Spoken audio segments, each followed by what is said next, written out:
Good morning students. Today we are going to see about 10th standard science. Unit 1 laws of motion. ஓகேங்களா?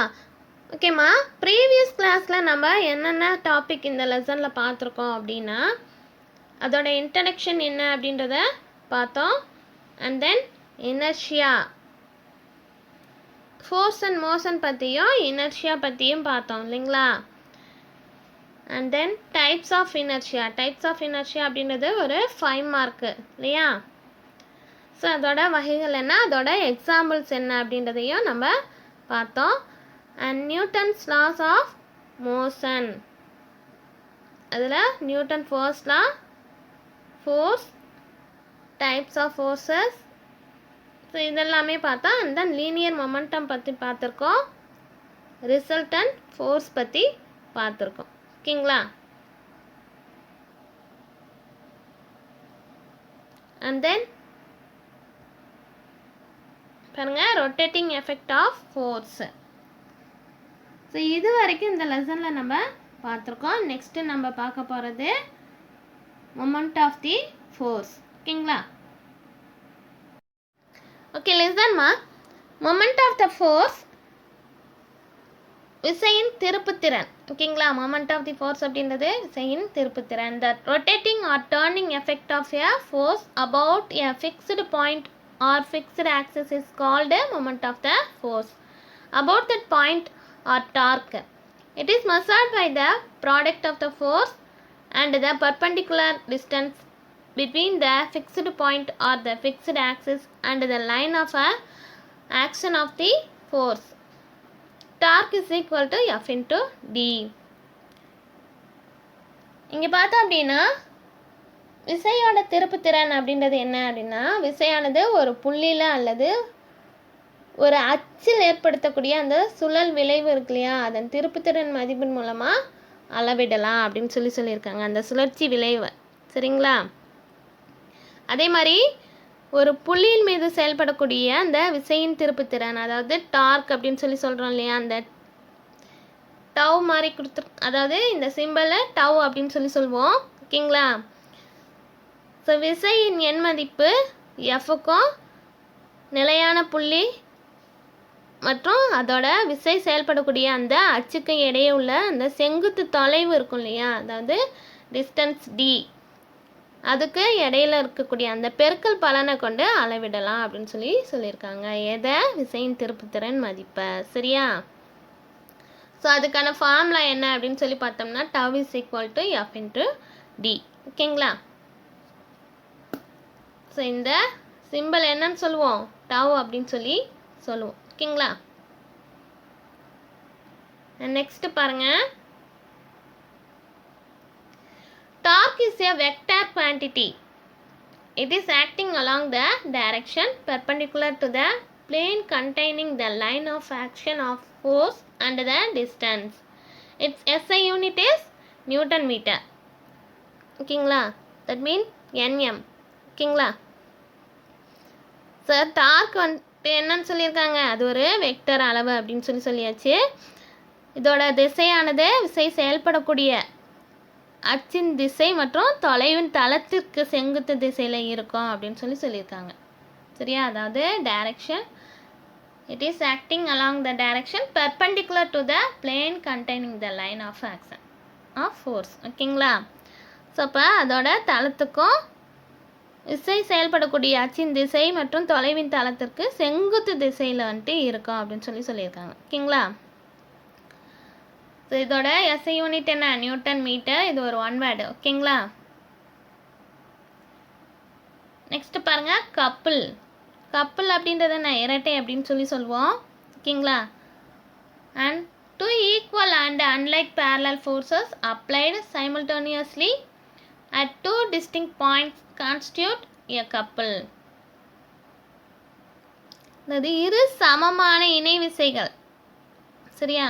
ஒரே நேரத்தில் ஒரு பொருளின் இரு வேறு புள்ளிகளில்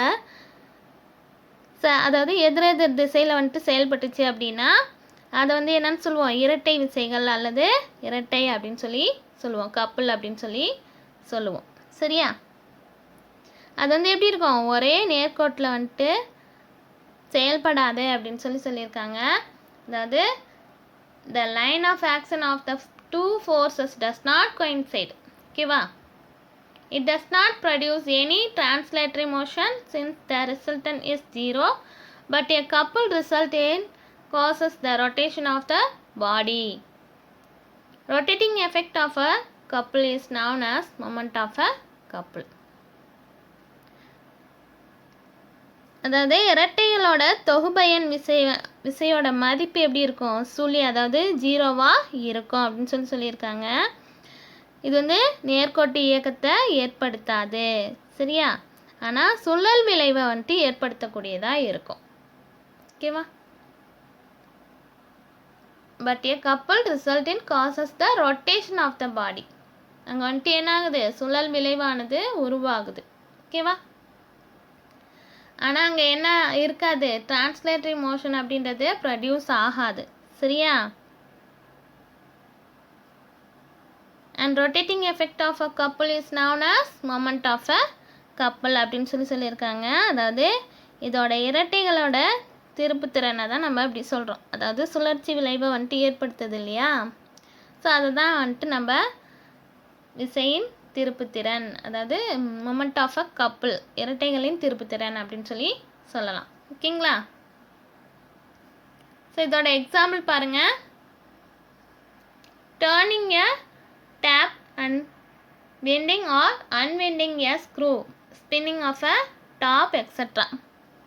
அதாவது டர்னிங் எ டேப், அதாவது நீர் குழாயில் வந்துட்டு வாட்டர் டேப்பை ஓப்பன் பண்ணுறோம் இல்லையா, அதுதான், சரியா? அதே மாதிரி அதை க்ளோஸ் பண்ணுறது.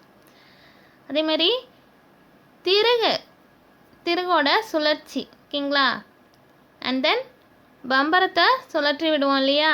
ஸோ அந்த மாதிரியான ரியாக்ஷன்ஸ் எல்லாமே இதுக்கு எக்ஸாம்பிள்ஸாக இருக்குது, சரியா?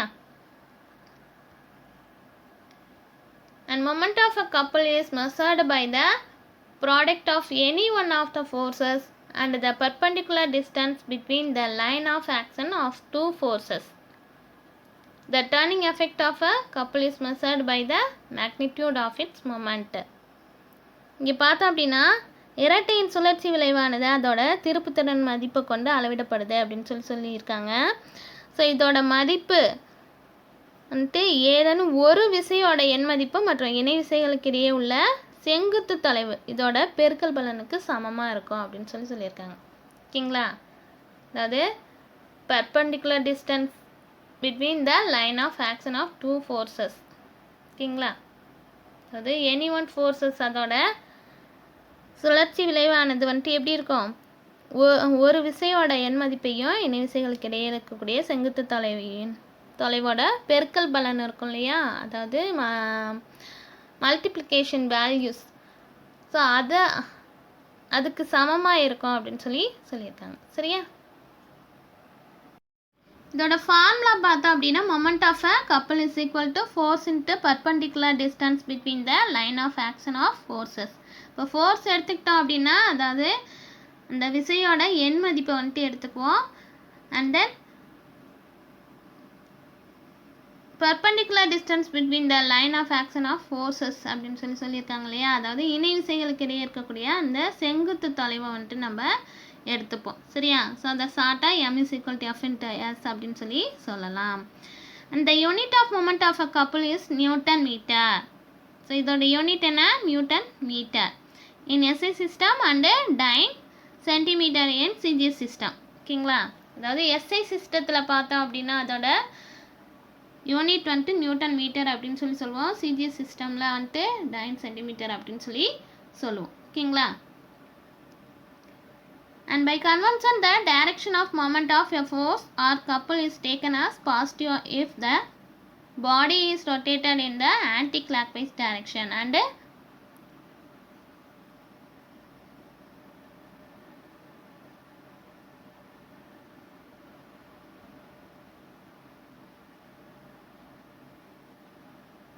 negative if it is rotated in the clockwise direction. They are shown in figure. இங்கே பார்த்தோம் அப்படின்னா இப்போ மொமெண்ட் ஆஃப் ஃபோர்ஸ் வந்துட்டு செயல்படக்கூடிய அந்த திசை டைரக்ஷன் இருக்கும் இல்லையா, அது வந்துட்டு வலஞ்சுழியாக, அதாவது எப்படி இருக்கணும், ஆன்டி கிளாக்வைஸ் டைரக்ஷனாவோ அல்லது கிளாக்வைஸ் டைரக்ஷன் அப்படின்னு சொல்லி 2 டைரக்ஷன்ஸ் வந்துட்டு செயல்படும் இல்லையா. ஸோ அப்போ வந்துட்டு இங்கே ஆன்டி கிளாக்வைஸ் டைரக்ஷனில் வந்துட்டு இருந்துச்சு அப்படின்னா, அதாவது இடஞ்சுழியாக இருந்துச்சு அப்படின்னா அது வந்து எப்படி இருக்கும், பாசிட்டிவ் வேல்யூஸாக இருக்கும். ஓகேங்களா. அதுவே வந்துட்டு கிளாக்வைஸ் டைரக்ஷன் வலஞ்சுழியாக இருந்துச்சு அப்படின்னா அதுக்கு எதிர்குறி கொண்டது, அதாவது நெகட்டிவாக இருக்கும். சரியா. நெக்ஸ்ட் பாருங்க, அப்ளிகேஷன்ஸ் ஆஃப் டார்க். அதாவது விசையோட திருப்புத்திறன் செயல்படக்கூடிய ஒரு சில எடுத்துக்காட்டுகள். சரியா. எங்கெங்கே பயன்படுது அப்படின்றத நம்ம கீர்ஸ் பாருங்க. First one, gear. A gear is a circular wheel with teeth around its rim. It helps to change the speed of rotation of a wheel by changing the torque and helps to transmit power. அதாவது இந்த gears அப்படின்றது எங்கே பயன்படுது அப்படின்னு சொல்லி பார்த்தோம்னா, அதாவது வட்டப்பரப்பில் விளிம்புகளில் வந்துட்டு பல் போன்ற மாற்றங்கள் செய்யப்பட்ட அந்த அமைப்பு வந்துட்டு இது இருக்கும். அதாவது கீர் அப்படின்றது இப்படி தான் இருக்கும். சரியா. பல் சக்கரங்கள் இருக்கு இல்லையா, அந்த மாதிரி இருக்கக்கூடியது தான் நம்ம கீர்ஸ் அப்படின்னு சொல்லி சொல்லுவோம். இது வந்து திருப்பு விசையை வந்துட்டு மாற்றி இயக்கக்கூடிய ஒரு செயல்பாட்டை வந்து செய்யக்கூடியதாக இருக்குது. அதேமாதிரி வாகனங்களில் வந்துட்டு சுழற்சி வேகத்தை வந்துட்டு மாற்றுறதுக்கும் பயன்படுது. அது மட்டும் இல்லாமல் அதோட திறனை வந்துட்டு கடத்துறதுக்கும் பயன்படுது. சரியா. டிரான்ஸ்மிட் பவரை வந்துட்டு எடுக்கிறதுக்கு பயன்படுது. சரியா. அண்ட் சீசா பார்த்துருப்பீங்க, அந்த ஏற்றப்பலகை அப்படின்னு சொல்லி சொல்லுவோம். சீசா ப்ளே பண்ணியிருக்கீங்கள, 2 பேர் ஒவ்வொரு முனையில் ஒவ்வொருத்தரும் உட்காந்துருப்பாங்க. அது வந்துட்டு மேலும் கீழுமா ஏறி இறங்கும் இல்லையா. ஸோ அப்போ பார்த்தோம் அப்படின்னா, most of you have played on the seesaw since there is a different in the weight of the person sitting on it. The heavier person lifts the lighter person. When the heavier person comes closer to the pivot point, fulcrum, the distance of the line of action of the force decreases. It causes less amount of torque to act on it. This enables the lighter person to lift the heavier person. அதாவது இங்கே வந்துட்டு இந்த சீசாவில் வந்துட்டு விளையாடும் போது பார்த்துருப்பீங்க, எடை அதிகமான ஒருத்தரும் மற்றொருவர் வந்துட்டு நல்லா, அதாவது இப்போ ஒரு சைடு அதிகமாக இடம் இருந்துச்சு அப்படின்னா இன்னொரு சைடு எடை கம்மியாக இருக்கிறவங்க மேலே போயிடுவாங்க இல்லையா. ஸோ அப்போ இந்த எடை அதிகமான நபர் வந்துட்டு பலகையோட ஆதார புள்ளியை நோக்கி நகரும்போது, அதாவது அந்த பிவோட் பாயிண்ட் இருக்கு இல்லையா, அதை நோக்கி நகரும்போது என்ன ஆகுது, விசை செயல்படக்கூடிய அந்த தூரம் வந்துட்டு குறையும். சரியா. ஸோ அப்போ வந்துட்டு திருப்பு விசையோட செயல்பாடும் குறையுது. அதாவது அந்த மொமெண்ட் ஆஃப் ஃபோர்ஸோட செயல்பாடும் வந்துட்டு என்னாகும், குறைய ஆரம்பிக்கும். ஸோ இப்போ இது எடை குறைவான நபர் இருப்பாங்க இல்லையா, அவங்க எடை அதிகமான நபரை தூக்க வழி செய்யுது. சரியா. ஸோ அங்கே வந்துட்டு ஃபல்க்ரம் அப்படின்றது உருவாகுது. அதன் மூலமாக வந்துட்டு என்ன ஆகுது, எடை குறைவானவங்க மேலே போயிடுறாங்க, எடை அதிகமானவங்க கீழே வந்துடுறாங்க. சரியா. And next steering wheel. A small steering wheel enable you to maneuver a car easily by transferring a torque to the wheels with less effort. அதாவது ஸ்டீரிங் வீல் திருப்பு சக்கரம் அப்படின்னு சொல்லி சொல்லுவோம். சரியா. இது வந்து மிக வலுவாக இருக்கக்கூடிய அந்த கார் இருக்கும் இல்லையா, அதாவது அதோட திசையை வந்துட்டு மாற்றுறதுக்கு குறைவான திருப்பு விசையை கொண்டு ஈஸியாக வந்துட்டு சுழற்றுறதுக்கு இது வந்து பயன்படுது. சரியா. அதாவது நிறைய உள்ள ஆள் இருக்காங்க அப்படின்னா அங்கே வந்துட்டு எடை வந்துட்டு அதிகமாக இருக்கும் இல்லையா, அப்போ வந்துட்டு அதை நம்ம திருப்புறதுக்கும் வந்துட்டு நம்மளுக்கு கொஞ்சம் சிரமமாக இருக்கும். அந்த சிரமத்தை வந்துட்டு குறைக்கிறதுக்காக பயன்படுத்தக்கூடியது தான் இந்த ஸ்டியரிங் வீல்ஸ். ஓகேங்களா. And next பாருங்க, principle of moments. When a number of like or unlike parallel force act on a rigid body and the body is in equilibrium, then the algebraic sum of the moment in the clockwise direction is equal to the algebraic sum of the moment in the anti-clockwise direction. இங்கே பார்த்தோம் அப்படின்னா principal of moments அப்படின்றது என்ன? திருப்பு திறன்களின் தத்துவம். சரிங்களா? பார்த்தோம் அப்படின்னா சமநிலையில் இருக்கக்கூடிய பொருள் மீது சம மதிப்புள்ள அல்லது சம மதிப்பற்ற விசைகள் வந்துட்டு இணையாவோ அல்லது எதிர் இணையாவோ செயல்பட்டுச்சு அப்படின்னா அந்த பொருளில் வந்துட்டு செயல்படக்கூடிய மொத்த வலஞ்சுழி திருப்புத்திறன், அதாவது கிளாக்வைஸ் டைரக்ஷன் இருக்கு இல்லையா, ஸோ அது வந்து எப்படி இருக்கும்? மொத்த இடஞ்சுழி திருப்புத்திறனுக்கு சமமாக இருக்கும், அதாவது ஆன்டி கிளாக்வைஸ் டைரக்ஷனுக்கு சமமாக இருக்கும் அப்படின்னு சொல்லியிருக்காங்க. சரியா? In other words, at equilibrium the algebraic sum of the moment if all the individual forces about any point it's equal to 0. So இது வந்து எப்படி சொல்லலாம்? சமநிலையில் உள்ளபோது ஒரு புள்ளியின் மீது செயல்படக்கூடிய அனைத்து விசைகளின் திருப்புத்திறனின் கூடுதல் வந்துட்டு எப்படி இருக்கும்? சுழியாக இருக்கும், சுழிக்கு சமமாக இருக்கும் அப்படின்னு சொல்லியிருக்காங்க. சுழி அப்படின்றது என்ன? 0. சரிங்களா? ஸோ அதுக்கு வந்துட்டு சமமாக இருக்கும். ஓகேவா? ஸோ இங்கே பாருங்கள், anti clockwise moment and clockwise moment கொடுத்துருக்காங்க இல்லையா?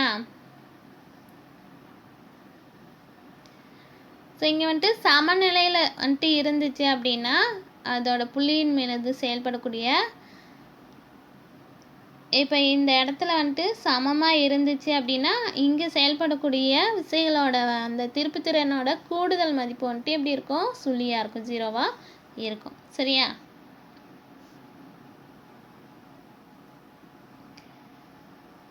Next பாருங்க, in the illustration given in figure 1.5 the force F1 produces an anti-clockwise rotation at a distance d1 from the point of pivot P called the pivot அப்படின்றது நம்ம fulcrum அப்படின்னு சொல்கிறோம், and the force F2 produces a clockwise rotation at a distance d2 from the point of pivot P.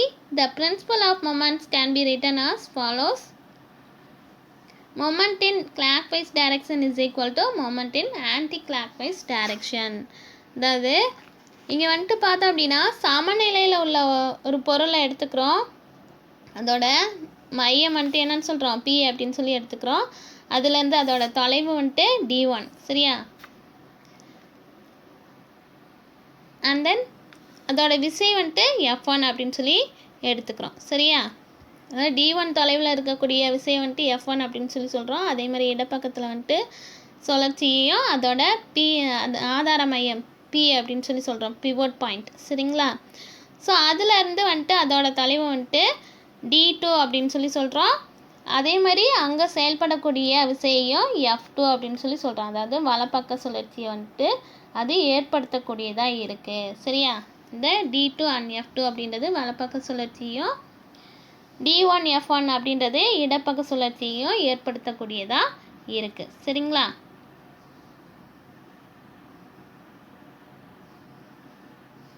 So இதோட formula பார்த்தோம் அப்படின்னா F1 × d1 is equal to F2 × d2. So இப்போ இது வந்துட்டு எப்படி இருக்குது? ஈக்குவலாக, அதாவது சமமாக இருக்கும். சரிங்களா? அதாவது கிளாக்வைஸ் டைரக்ஷனும் ஆன்டி கிளாக்வைஸ் டைரக்ஷனும் ஈக்குவலாக இருக்குது. சரியா? ஓகேம்மா, நெக்ஸ்ட் கிளாஸில் நம்ம Newton second law of motion பற்றி பார்க்கலாம். ஓகேங்களா? இது வரைக்கும் 3 டாபிக் பார்த்துருக்கோம். என்னென்ன அப்படின்னா moment of the force, applications of torque and principle of moment. ஓகேங்களா? ஸோ இந்த 3 டாப்பிக்கும் தரவாக படிச்சுக்கோங்க. ஓகேங்களா? Thank you to all.